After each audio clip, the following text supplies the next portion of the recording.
Herman Deal, the real deal here. Thank you for watching. Today we're going to go over the push exercises that one does when one is traveling. What do? You can't carry weights with you on a plane. What if you get to a hotel, there's no gym at all? So the last time I did a pull exercises. Now today we're going to discuss push exercise. Remember, push is going to be when you're working the triceps, the chest, and the quad, the front part of the legs. Basically, the muscles you work when you push. We're going to be working those muscles. We're only going to do 5 exercises. That's it. You only need to get to failure one time to complete muscle failure. And this is a good thing because this means that the workouts are quick. They don't take long. I'm going to be following directly in order with this sheet. I'm going to start off with a high, then the first quad, then one in the middle, and then another quad, and then a low upper body workout. So it's going to be 3 push exercises for the upper body, 2 for the lower body, really focused on the quads. And of course, once I do the high push, then I'm going to go to a leg one so that I'm giving my upper body a break. And that way we get through all 5 exercises in sequential order. Take a look. A high push exercise. This is going to be one where we are working our shoulders. Done on the push day. Here again, we're going to failure. I'm putting the band underneath my feet, like in the middle area. I'm going to go down, palms down, bring the band back around my elbows, stand straight up. And from this position, this is where we start off from here. Straight up.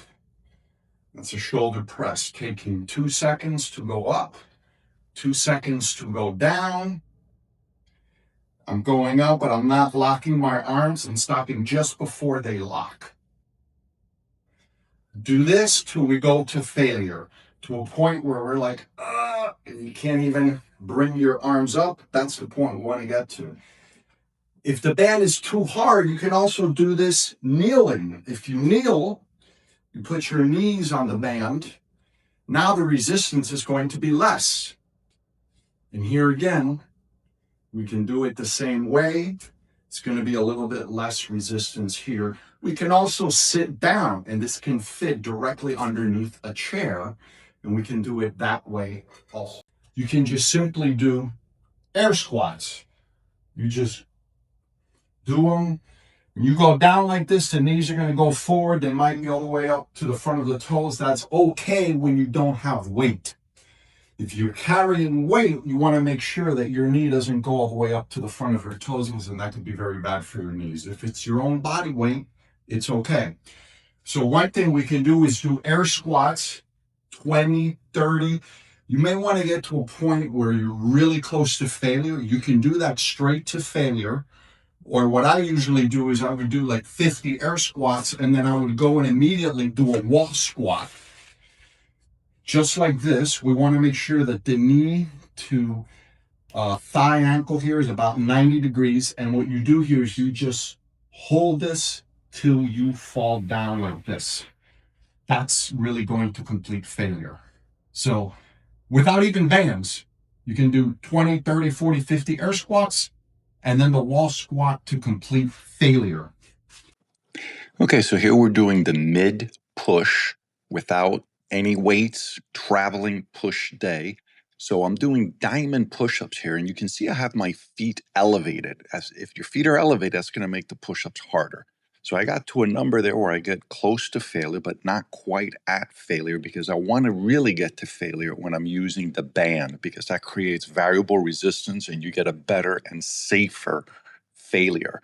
And I'm going to do the crossover banded push exercise here, chest press, one hand going over the other, and I get to a point where I can't even get my hands together, getting to muscle failure. Push day for the quads is we can have a band tied up like this one is here. And then what we would do here is just put the band in front of our ankle like that. Find a way to stabilize ourselves. I have done this outside. I might be holding a railing here. This might be tied behind another railing. And what we want to do here is with our leg perfectly straight in a controlled movement, go all the way up, down, really controlling it. At least 2 seconds up, 2 seconds down.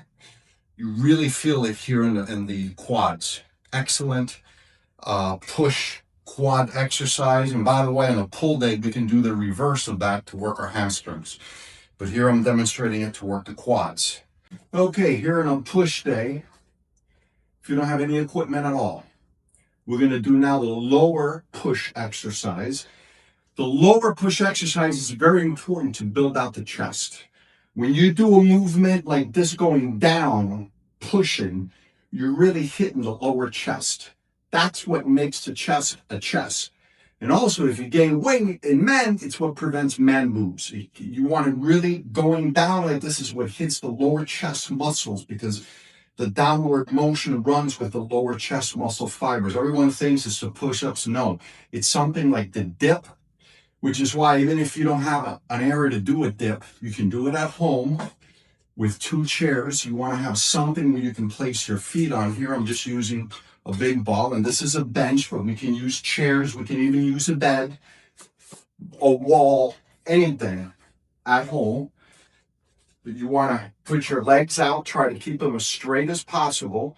And then you want to go down. The key here is to go down as low as possible. Try to get down to a point where your butt touches the floor and then come up. 2 seconds to go down, 2 seconds to come up. Just like that. All the way down, all the way up. Go to failure till you're like, you can't go anymore. On a downward motion, a lot of people will go to a locking motion, because even when you lock, the muscle tends to really stay tense. So this is one of the exception, in that when you go down, you can actually lock there. So that's one way to do a dip, a home version type, where you don't need a dip bar to actually get it done for the lower push. Okay, so there you have all the exercises, and I wanted to show you all when I did the middle one, the push. Remember, you can do a diamond push-up like this. It's harder. Those are harder to do. Maybe you can do like 30 regular push-ups, but diamond, they're going to be harder. So depending how many reps you want to do, you can do diamond or regular push-ups. And right after I did that, I did use the band, and it was that shot there kind of has it far away. But when you use a band like this, you're going to grab it with your hands like that, put it right underneath the shoulders, the deltoid muscles there, the shoulder. And then as I do this, I'm going to go out, one arm over the other, back in, and then out again, the right, the left over the right, like that. I'm going to be switching them to get to the point where can't go anymore. So just wanted to show that up close so you can see that clearly, so you know how to do it. The great thing is you're just taking with you a band, maybe a thinner one to do the quad leg one that I did, and that's all you need for a push workout. So it's fantastic, and it's just a good thing to do when you travel. Nice and easy. Simple is king. Since simple is king, if it's real simple, you're more likely to do it. Thank you for watching today. Don't let excuses get in your way. Don't let travel be an excuse. Get your workouts in. You'll feel more productive. You know, when we travel anyway, we kind of get tired. We're going somewhere else. Doing a good workout like this just boosts your energy level as well. This is also about being more productive at work. And of course, that happens also when you eat the right foods, which I'm not going to get into today, because then this would be a super long video if I go on a rant about food. You've seen me do that already. In any case, I'll be out Thursday with Mr. Skeptical, next Monday with another subconscious fat video. Thank you for watching. Bye.